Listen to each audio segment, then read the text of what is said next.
Welcome to The Explainer. Have you ever just stopped and wondered why a cup of coffee costs what it does? Or a new phone? Or a car? How are these prices actually decided?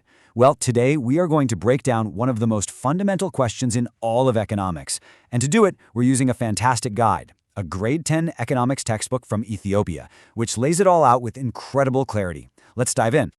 Everything, and I mean everything, starts with this super simple question. Why do you buy stuff?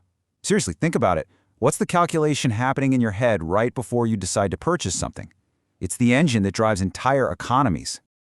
The answer, when you boil it all down, is actually pretty simple. It all comes down to one powerful idea: the search for satisfaction. We buy things because, on some level, we believe they're going to make us happier, more comfortable, or just plain better off. And in economics, this feeling has a name: utility. It's basically the power of a good or service to satisfy a human want. So, a bottle of water has the utility to quench your thirst. A good movie has the utility to entertain you. You can almost think of it as a satisfaction score for everything you might consume. But, and this is where it gets really interesting, that feeling of satisfaction isn't a flat line. It's not constant. There's a totally predictable pattern to how we all experience it. Just think about the last time you were starving and you finally got your hands on a pizza. That first slice? It's absolute heaven, right? The second slice is still pretty great, but what about the sixth slice? Or the eighth? By that point, the joy you get from each extra piece has dropped off a cliff. You're getting full, and, the magic is just kind of gone. And guess what? This feeling, we've all had a million times, actually has a fancy official name: the law of diminishing marginal utility. It is a cornerstone for understanding why we behave the way we do as consumers. The more you have of something, the less you value getting just one more unit of it. It's that simple. Okay, so how does this purely personal feeling of satisfaction become this huge, powerful market force? Well, that happens when our simple want for something levels up into the economic concept of demand. Now, this is absolutely crucial. Demand isn't just about wanting something. It's about wanting it and having the ability to pay for it. I mean, you might want a private jet, but unless you've got the millions to back that up, you don't actually have an economic demand for one.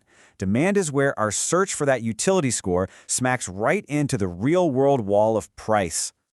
Our textbook gives us a great example with a woman named Amina and her monthly coffee habit. This table basically lets us read her mind. When coffee is super cheap, just 5 beer, she's all in, buying 8 kilograms. But as that price starts to climb, you can see her weighing that satisfaction against the higher cost. Her demand drops and drops, until finally, at 45 beer, she says, nope, not worth it anymore. And if you plot that out, you get this beautiful classic chart. This visualizes the law of demand perfectly. You see that clear downward slope? That's the inverse relationship in action. As price goes up, the quantity people are willing to buy goes down. It is one of the most solid rules in all of economics. All right, so that's the buyer's side of the equation. But of course, it takes two to tango in a market. So now we've got to flip the coin and look at this whole thing from the seller's point of view. What's driving them? For sellers, the logic is totally flipped on its head. Their goal isn't getting satisfaction from consuming something. It's making a profit from selling it. So for them, a higher price isn't a problem. It's an incentive. A higher price means more money, which makes them want to produce and sell a lot more. This table shows you exactly how a producer thinks. At a low price, say 10 birr, the profit's pretty slim, so why bother making a ton? But as that price starts to climb, and you can get over 100 birr for the same product, whoa! Now it's a really attractive business, and it's worth it to ramp up production. It's a direct relationship. The higher the price, the more they are willing to supply. And when you graph this relationship, you get the exact opposite of what we saw with demand. Look at that, a clear upward slope. This is the law of supply in visual form. As the price goes up, the quantity that sellers are willing to put on the market goes up with it. It's a perfect mirror image of demand. So here's the puzzle, right? You have buyers who want the lowest price possible, and you have sellers who want the highest price possible. They're pulling in completely opposite directions. So how in the world does the market agree on a single price? Well, this is where the real magic happens.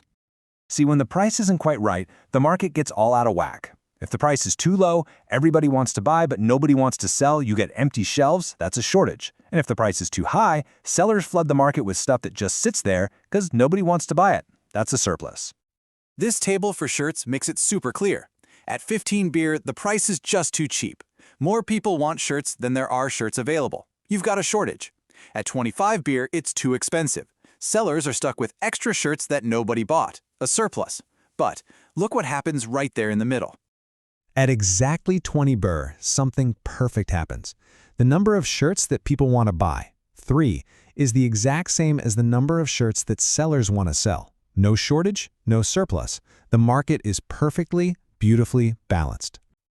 This magical balancing point is called the equilibrium price. It's also called the market clearing price because at this exact price, every single item that was put up for sale finds a happy buyer. The pushing and pulling stops. The market is stable, it's at rest. The desires of both sides have perfectly aligned.